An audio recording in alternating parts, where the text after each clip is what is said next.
Every vibe flows on my heart. How long 난 예민할好，大家呢欢迎回到我的频道。那今天我们就来聊一下，我去预购了 X4 Five， 但是呢，预购完之后其实有一点后悔，然后原因是什么，以及我预购的这个体验，来跟大家聊聊天。好，那先讲到就是品牌价值，先上一下，先证明一下有没有预购单在这里。我是240号，所以真的有预购，付钱了。然后呢，就等8月1号，我应该是第一批，所以就等8月1号出货，然后去现场那边可以领机子，然后应该没意外的话，就是8月1号我们会再上一个影片来看一下手感啊，那一些什么有的没有的，我们到时候再看。那我为什么会说就是我觉得有点后悔呢？其实原因有几个啦。然后呢，这边影片我们就分成3 part 来去讲。第一 part 就是我讲一下我去摸到实机的时候的实机体验，然后其次是我觉得目前我自己研究下来，我可能会想念的一些 Samsung 的 Fold 系列的功能。再来就是预购的整个体验。那去现场的时候呢，有发生，也不能算是发生，就是有遇到一些小问题。那以及最后是怎么处理，然后到底预购了多少钱这样子。好，就先进入第一 part。第一 part 就是实机的体验。那实机体验的部分也其实是我最担心的。那这个担心的点就是它可能不会像 Fold 一样这么有精品的感觉。然后实际上上手摸到之后，的确跟我想的一样，它的转轴啊跟它的背盖，当然你在官网或是你在看数据的时候，你都是觉得说，都很顶啊，用的材料都很不错嘛。不过实际你到现场去摸的时候，我觉得第一个手感是它比较圆润，就它的边角不会像我的 Fold 6这样这么的有棱有角，那它都是比较圆弧的过渡，所以它第一个上手的手感是你会觉得，好像手感还不错。可是你实际在摸久一点的时候，我会觉得第一个是它的背盖，两个白色跟黑色的背盖我都有摸。那白色它用的是玻璃嘛，玻璃背盖，然后黑色是使用玻璃纤维的材质，所以两个背盖摸起来的触感稍微有一点点的差异。玻璃的那一款呢，就是白色的这一款，我觉得摸起来就跟 iPhone 有一点比较接近，可能就是就是那种一般玻璃的手感，但是聚酯就是那种玻璃纤维的，你摸起来就有点像是聚酯纤维或是塑胶的感觉，就是你摸的它的那个手感，你会觉得有一点点塑胶感，会觉得比较廉价。然后它的旁边的边框啊，白色的使用的是雾面的银边，然后黑色的使用的是亮面的黑边。那这个也是，其实我那时候纠结了很久，到底要买白色还是黑色。这一点也是我就是觉得最后咬下牙觉得说还是买白色，因为黑边的那个亮面真的太容易沾指纹，然后我又很不喜欢手机看起来这样脏脏的，所以最后我就选了跟这种 Fold 6一样，就是它是雾面的这种边，因为转轴这一块你在实际上使用手机的时候是很常去摸到，就是你平常握的你都会一直摸到它的中轴嘛，所以如果你是使用亮面的话，我会觉得很烦，它可能会看起来很脏这样，所以最后想说，好，虽然黑色的整体的重量比较轻，然后薄度更薄一点，那我最后还是选了，好吧，我就选了白色，而且白色整个看起来也是比较亮眼，比较好看。那我刚刚为什么会说它的手感不像旗舰呢？那这个转轴其实也占了一个很大的因素，就是它打开是比较轻的，就是不会像是 Fold 系列一样需要这么大这么用力。那 Fold 我觉得如果你不带壳的情况之下，不管是 Fold 6、Fold 7，其实不带壳都偏难开，因为它的转轴很紧，尤其是我用了1年之后，它到现在我不带壳的情况之下，有时候还会有点掰不开，就是它的转轴非常非常的紧。然后 Fold 7我自己去现场也是玩了很久，那其实感觉跟 Fold 6比起来，我觉得它好像更紧了，也有可能是因为它的边真的太细，细到你没有什么施力点，所以就变成说它的整体的那个紧凑程度，你会感觉好像更高，因为它真的变得很紧，很像是完全是一台直板手机一样。可是你在 X4 Five 这边呢，你会觉得很容易就打开了。那当然这有好有坏，有些人可能就喜欢那种比较容易开的这种形式。可是就我自己的感觉，它有一点太浪了，就是很容易就打开了。那我自己是没有很喜欢这种浪的感觉，我会担心说我会不会用了可能一段时间之后，它会变得更浪，或就是可能会就直接就打开了这种感觉。然后这个手感呢，会有点像是在 Fold 1、Fold 2那种时候的 Samsung 的手感，就它那个时候的转轴也是偏向比较轻的，没有像 Fold 3或是 Fold 4之后，它转轴改良到变成很紧的那种形式。就它有一代加入那个无段的悬停嘛，应该是3代吧，我有点忘记，反正它加入这种可以任意角度悬停的这种功能之后呢，它的转轴就变得超紧，所以连带的你会觉得整只手机的手感在 Fold 7会是比较好的，也不是说手感比较好，应该说整体的手感会是比较高级的，就是一种高级感。你会觉得说，哦，对，这是一只很贵的手机，跟你摸到 iPhone 那种感觉很像。就是你在裸机摸 iPhone 的时候，你会觉得说，哇，这个手就是它摸起来，就是你用手就可以感觉出来它的价值是很高的。可是你在 vivo X4 5这边，我是觉得它有一点像是中阶机的手感，它不会像是旗舰的那种，你感觉到它的用料是很好的。它虽然你在规格上、账面上看起来它的用料很好，所以摸起来就没有那种感觉，你知道吗？就觉得怎么会这样呢？然后你这次开价开到多少？5万多块吧，我记得，实际上是52990，然后5万多块的手机，可是以 iPhone 来说，你也可以买一支不错的 iPhone 了嘛 ？iPhone 16 Pro、17 Pro 这种就是 Pro 啊，然后或是 Pro Max 都可以买到很不错的手机。但是你一样的价钱，你买到的那个手感就是没有这么高级的感觉。但你就说哦，我就是套一个壳啊，又没差什么。可是我觉得这种东西，你有些人是裸机派嘛，或者是你就是中轴的这种打开是我每一天会开可能50、100次吧这只手机，所以这种手感的问题，我会觉得有一点在意。那这个也是我回来仔细冷静想一想之后，一直在想，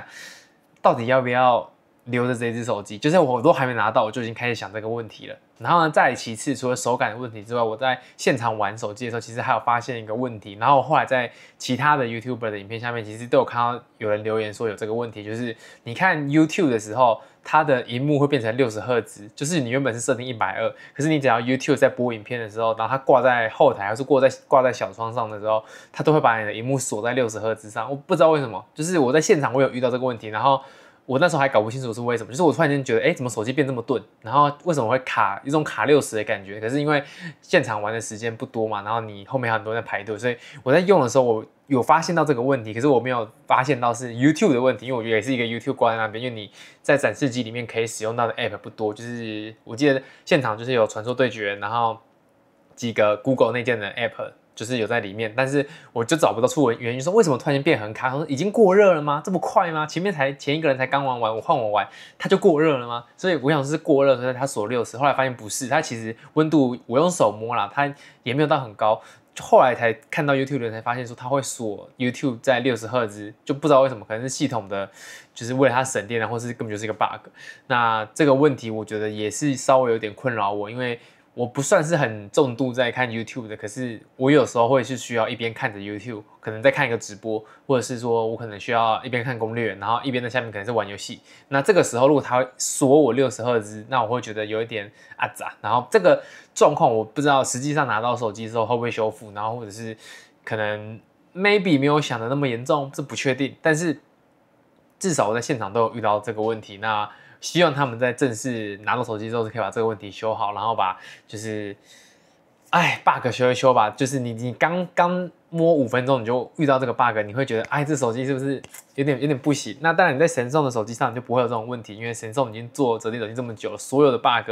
在 One UI 7，我觉得基本上已经是很完美了。我没有遇到之前我说的嘛，我没有遇到任何的 bug 在这只手机上，所以在观感上跟手感上，我都觉得有让我担心的点，所以我会觉得不是很建议现在去预购。然后，除非你真的很想冲，或是跟我一样有点就是刚好就是当天就觉得脑袋掉了线，所以这2点是我目前最担心的点啦。然后还有其次就是有一些小问题点，包含像是黑色跟白色它的重量不一样，厚度不一样，这一点我也觉得有点。也是觉得有点烦，因为钱是一样的，他没有说它黑色的卖的比较贵，或是白色卖的比较便宜。那一样的价钱之下，我就会想说，我是不是应该买黑色的？因为它虽然才多减了大概10克左右的重量吧，可是你就想说，你10克的手机，然后你在一个总重才200多克的手机上面减个10克，以趴数来说，可能减了快5%吧，差不多。所以以趴数来说，你又减了5%，好像减很多，可是又两边就觉得白色比较好看，然后我就觉得很纠结，然后我最后选的说好白色，我选好看，可是我心里就会一直有个疙瘩在说，那我是不是是不是应该要选那个黑色，是不是应该选那个重量比较轻的那个版本？然后又去查，然后又去又有人就是在网络上会说，其实白色这种玻璃的材质是散热相对比较好的，因为为什么大家不用玻璃纤维杯盖的原因，有一个是在于说它的导热性没有那么的好，可是因为它是最后一层是杯盖，它已经离你的发热源从你的 CPU 到均热板，然后到整体的边框的散热设计，最后才是杯盖，它已经离原本你的发热源比较远，这个杯盖影响材质还好，可能就5%、10%，然后你就会觉得、很多东西要纠结，你知道吗？就是它不是只是单纯的颜色的问题，如果只是单纯的颜色问题，我就选我喜欢的就好了。可是它又把这件事情复杂化，然后价钱也没有做出差异，就这很多前面的这些问题堆叠在一起，会让我觉得这台手机还没拿到之前，我就已经有一种买错股票的感觉，大家知道吗？就是你一买下去，你就觉得感觉不太对，不对，我就想要卖掉，可是现在已经锁，就是已经被关厕所，我现在已经锁在那边，没有办法把我的钱换回来了，所以我至少也要等到8月1号拿到手机 ，maybe 我拍个开箱，然后我可能用个几天，用个1个礼拜，我再来决定说我到底要留着它，还是我继续用我的 Fold 6。那今天其实是 Fold 7预购最后一天，我今天也稍微纠结了一下，我到底要不要预购 Fold 7，不过还是我跟上部影片说的一样 ，Fold 7这一次的改法不是我喜欢的，就是它把很多功能拔掉，就算那些功能不是我会用到的功能，但我不喜欢手机走倒退，然后你做轻做薄，电池没有加大，这些都是我很担心的点。然后虽然目前真的很多评测已经出来说都小问题，你的续航力还是不错啊，然后什么什么什么什么，反正这个我们后面再聊。就是我就是不喜欢 Fold 7这一次的改动是把很多我喜欢的东西拿掉。那我就想说，哎，算了，还是不要预购 Fold 7，我就最后就看这一个 X4 Five。拿到我玩个1、2个礼拜之后再来决定到底要不要留。那不留的话，我可能就便宜把它卖掉了，可能 maybe 扣个1万块或是5000块，我不知道，我就到时候看价格怎么样，就是扣点钱，然后就直接把它出掉了，就学个教训吧，这样。那我现在其实有想到我们的第二 part 会讲到，就是我会 miss 掉，就是我会想念的那一些 Samsung 的功能。我现在就已经开始觉得啊，拿到之后这些功能其实。要怎么去找它的平替，或者怎么找它的替代？那其中有几点，我觉得是 Samsung 也比较绑人，然后也是它真的做得很好的地方。那第一点就是它的悠游卡，悠游卡在 Samsung Wallet 里面，你可以直接用你的手机去逼所有的就是悠游卡用的机器，它这个本身你就当它是一个超大块的悠游卡就对了。然后它也可以在你的手机 App 里面做储值啊，然后自动加值啊，这些都没有问题。就你设定好的话，它就是一个完整功能的悠游卡，而且呢，它就算没电了。悠游卡还是刷得过，就是跟你在 iPhone 用西瓜卡在日本是一样的道理，所以 Samsung 的悠游卡做的，我觉得是最成熟的。然后跟其他的手机比起来呢，就是你不需要解锁，不需要滑开，它就是一个超大片的悠游卡，你随时你要逼，你去捷运站就是逼就过，那你也不用担心说它逼不过啊，或者是可能会发生什么 App 打不开啊，然后或者是你手机突然间可能没电了啊，这种很乱七八糟的问题都不会，反正自己没电它都可以逼，它就是一块超大的悠游卡，除非你真的是没电到。可能再过你用完到0%，你再过个12个小时或24个小时之后，它就真的死掉，完全没电之类的，它才会真的不能逼。可是至少我用到现在，我都没有因为这个悠游卡有任何的问题，所以我觉得它的可靠度非常的高，然后加值也很方便，就是你在它的 App 里面，你就可以直接去储值所有你想要储值的金额，你要储值个500块、1000块，然后或者是你要去绑个什么月卡都没有问题 ，OK， 非常的好。那现在的话，你换成 vivo 就。我去查了一下，那有人知道的话，当然也可以留言告诉我什么更好的解法。我去查了一下呢，就是你可以用悠游付，你可以去用悠游付的 app， 然后好像也是可以启动 NFC， 然后可以打开 app 之后去逼悠游卡。不过我自己没有用过，所以这一点呢，我并不确定到底实际上用起来是好用呢，不好用呢，到底是怎么样呢？所以。用过的可以跟我说，那或者是你有什么很好的解法可以告诉我。我之前有使用过像是那种悠游卡的贴纸啊，或是其他的方案，但我个人都觉得没有Samsung的好，就是贴纸有可能你会感应不到，然后尤其是你在搭公车、捷运就算了，你捷运过闸门过不去，你还可以去旁边慢慢那边弄。可是你搭公车，你就是整台车都在等你，你不动，然后你就觉得你出不去，会觉得真的是有一点社死的感觉，所以我不喜欢这样。那我现在比较想到比较好的解法，可能是因为我戴 Garmin 的手表 ，Garmin 的手表其实也是有悠游卡，我可能会，如果我用 vivo 手机决定要留的话，那我可能会先暂时把它换回就是 Garmin 的悠游卡，然后继续去这样用。那这就是我想念的第一个神通的功能。第二个功能呢，那目前可能就真的没有太多的平替的方案，就是 Samsung 它在软体里面有一个叫安全资料夹的功能，那这个功能用到的人可能不多，那我大概跟大家解释一下，这个安全资料夹就是这个资料夹里面就像是另一台手机一样，它是一个虚拟的机器。你进去这个资料夹里面，你可以装你自己想要装的 App， 然后你想要登录的账号，全部都跟你外面的所有的 App 跟所有的资料都是隔离开来的，完全隔离，就是两边是没有办法互相读取的。所以，除非你通过就是一些传送的手段，就是你说我要把这个照片传到安全资料夹，或者我要把它移出来，或者你要把档案传进去移出来，你只有在你许可的情况之下，才可以把资料做移动。那正常情况下，你所有 App 打开，它们都是不互通的。那这有2种用法。然后第一种呢，就是你可以把重要的资料锁在里面，就是你可能是公司的账号，你有公司的 Line， 你有公司的 whatever， 可能是你公司的特殊的 App， 你公司的登录软体这种，你可以全部锁在这个资料夹里面。因为这个安全资料夹进去之前，你都要重新再扫一次你的指纹，或是你可以设定成你要再输入一次密码，或是键盘密码，随便，就是跟你再进入一次手机一样。所以你把手机借给别人啊，或是你手机要有什么其他的状况是你可能掉了，你怕你说别人看到你的密码就进到你的资料夹，你只要把那个安全资料夹锁住，然后它都是进不去的，因为你可以再设一层锁嘛。或者是说呢，你可以反过来用，像我平常的状况就是反过来用。反过来用是什么意思？就是把你有疑虑的 App 丢在里面。因为像我之前的工作是做游戏企划嘛，那可能你很多时候要测试很多不同的 App 啊，然后你可能需要玩不同的游戏。那这个时候呢，你可以把你比较担心你会读取到太多权限的 App 直接丢在这里面。像是我之前可能会在里面去装一些你可能是需要很多系统权限的那种 App， 然后就是你不知道这些权限它到底用来干嘛，但是你又想说不用，那我怕这个 App 可能会有些功能是你不读这个权限它就会坏掉，你知道吗？就是会有这种类似的情况，我就会把这种 App 直接装在里面，或者是呢，我把我的微信啊，或者是一些 QQ 啊这种，我会觉得说我不想让它读取到我全部的项目，可是我又需要用到这个软体，这种情况，我就把这个软体装在这个安全资料夹里面，它就没有办法读取到我外面个人生活的任何档案。完全都不行，所以你点开它的传送照片的时候，里面是一张照片都没有，所以我就所有权限都给他，我没差，因为他什么资料都读不到，他读到都是一个完全独立的一个空间，是一个独立的虚拟机。我觉得这个功能超级好用，就是你在测试啊，你想要有就是这种安全治安的疑虑的时候，你都可以用到这个功能。然后像我自己，譬如说你玩游戏都可以用得到，你玩2个账号，一般的手机可能可以做分身嘛，可是它是完全独立的，就是你可以把另外一个 Google 账号登录在这个安全资料夹里面，所以你的游戏如果都是读 Google 账号的话，你就可以把所有东西游戏装在里面，那你就可以全部读这个 Google 账号就好了。就是你2个 Google 账号是同时存在、同时并行的，甚至你可以有2个 Google 项目，就是这边有一个 Google 项目可能是你个人的，然后另外一个 Google 项目可能是，比如说你可能有公司的东西要备份，就是完全2个不同，就等于2只手机合成一只的那种感觉，非常非常的好用，然后也非常非常的实用，我超级常使用这个功能的。那现在在 vivo 的话，它目前我查到的资料是没有类似的功能，一般的手机的什么双开 App 啊这种小 Android 都可以用到的功能就不提了，就是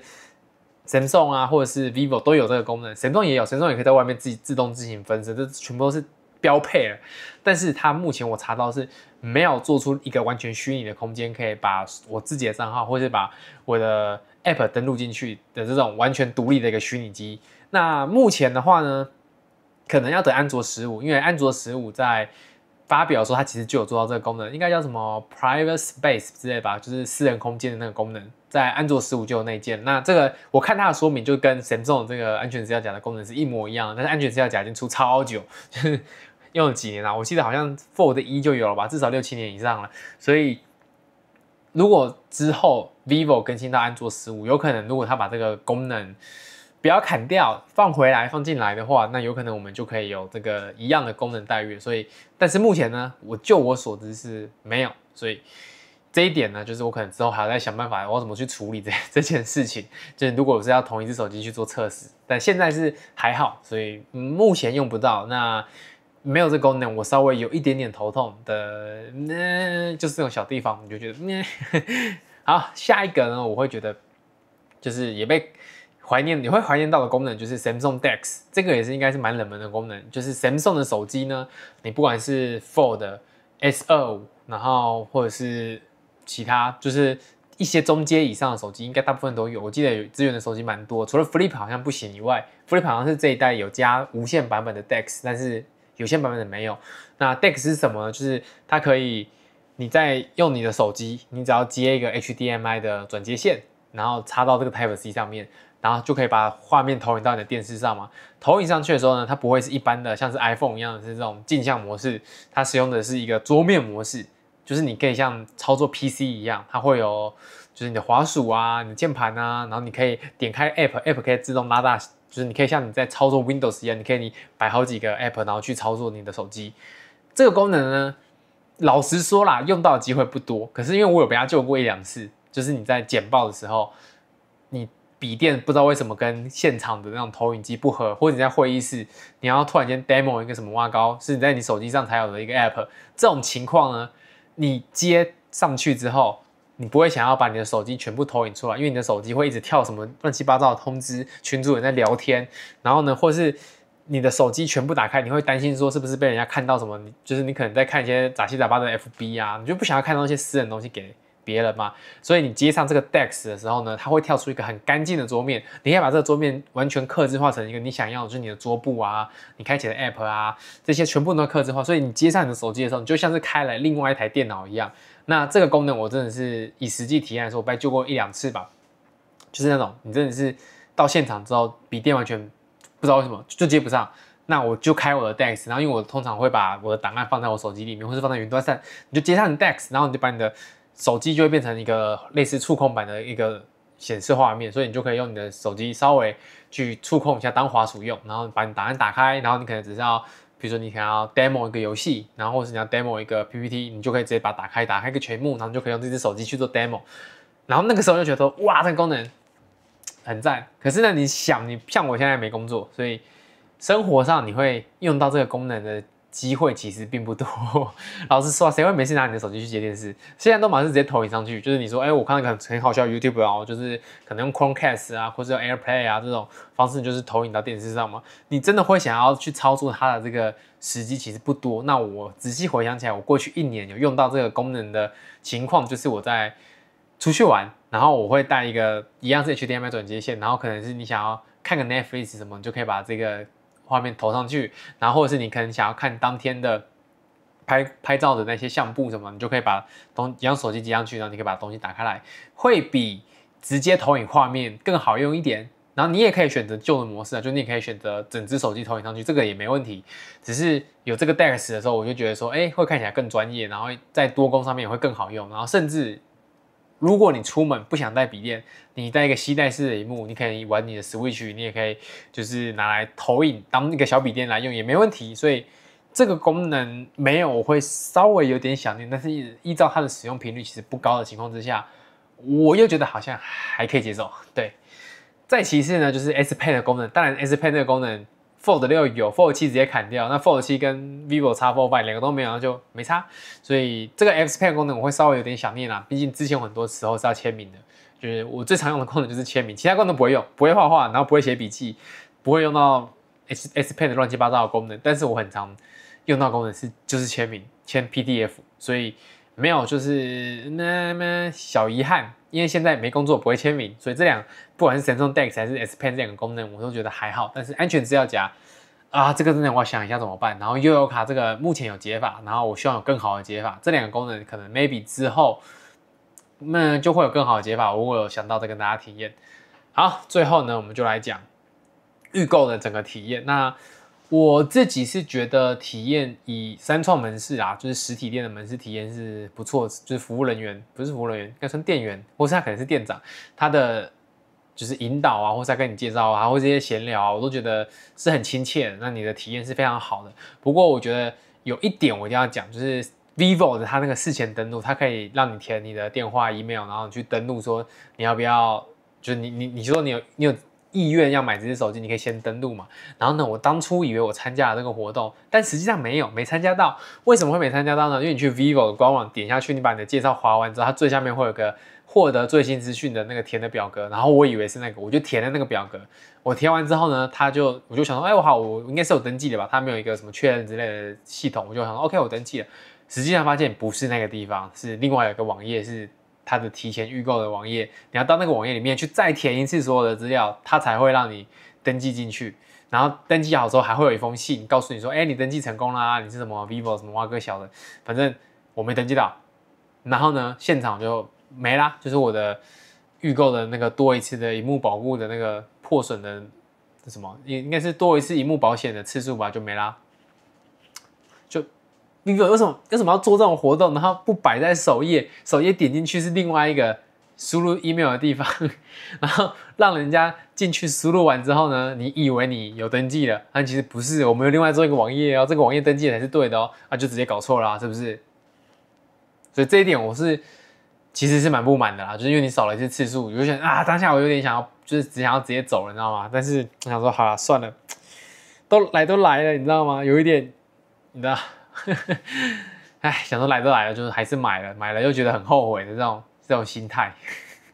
对，反正种种事情真的没遇到，我就觉得有点阿杂，这也是让我觉得有一点不想要留这只手机的原因。你就觉得花了钱没有拿到一样的价值，就包含前面我刚刚讲的嘛，手感啊。软体的 bug 啊，然后再加上我预购没预购到啊，然后这些种种的问题都觉得有点小不爽。但是回收的这个活动，我会觉得他做的不错，就是你只要拿你的旧 Fold， 我之前有拍一支旧 Fold 的影片嘛，所以我有 Fold 1、Fold 3、Fold 4，然后现在手上还有一支 Fold 6，我有4支 Fold， 所以你可以拿任意一支 Fold 去跟它就是回收，它基本上只要看你的手机可以这样开机就可以了，然后它会给你一个估价，然后估价不管是估多少，0元也没差，因为我的 Fold 3基本上已经死的差不多了。Fold 3拿去估价的时候，它会直接再加码1万块，所以如果你假设你的像我的 Fold 6，如果可以估，假设可以估1万块好了，那它再加码1万就会变成2万块，我就可以折2万。但因为我的 Fold 3已经快死了，然后它的内萤幕坏掉，所以拿回去回收，他直接说这个只能虽然可以动啦，但是应该是没有什么残值，那就只能补贴我就是加码的那1万块。但是没关系，反正那种东西本来就是当砖头，我是收藏用的，就是一个小道具而已。所以想说 OK 可以回收1万还不错，我就回收掉了。所以当下也是因为这个就可以赚1万块的这个心态，你知道吗？然后想说赚1万块就买了吧，但是赚了就觉得你知道买完之后就觉得说亏了4万3，后来想想好像不太对。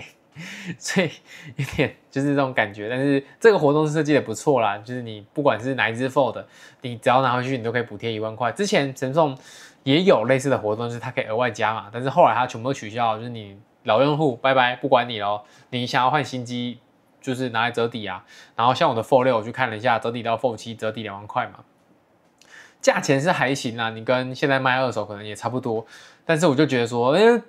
至少加个码吧。就是你原本可能折抵就是2万块，你就加个5000，或像 vivo 再加个1万，我可能就意愿更高了，因为这样我可能只要再贴个2、3万块、3、4万块，我就可以再换一支新手机。OK 啊，我可能就是继续留在 Samsung 了，但是没有。好，既然 Fold 就是 vivo 出了这个回收 Fold 的活动，那我就参加吧，就拿来玩玩看嘛，玩个1、2个礼拜应该也不会掉价掉太多，就是 OK 就这样。所以大致上是我的整个心路历程啊，所以。你真的要说的话，我会觉得问题真的稍微有一点多，不管是现场摸到的，然后或者是就是可能真的实际上是 bug 的那些问题。那当然这是我个人的意见，我个人会觉得现在这个阶段，那它算是一个很划算的手机吗？我觉得也不是。那新鲜感是有，但是各方面权衡之下，我会觉得。你可能说不定去买 Fold 7会是更好的选择。如果你的预算是充足的话，那如果你只是看它说，它便宜1万块，然后你拿旧手机可以再折抵1万，就跟我一样，就是我折了2万，我只要拿4万3吧，对，4万3我就可以，就是拿到一支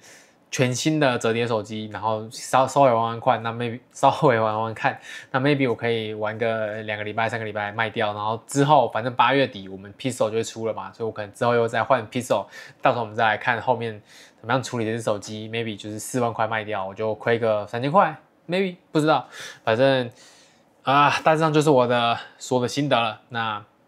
如果有什么想跟我讨论的，或是你觉得我有讲错，然后觉得讲的不对的地方，你都可以留言讨论跟我分享。然后呢，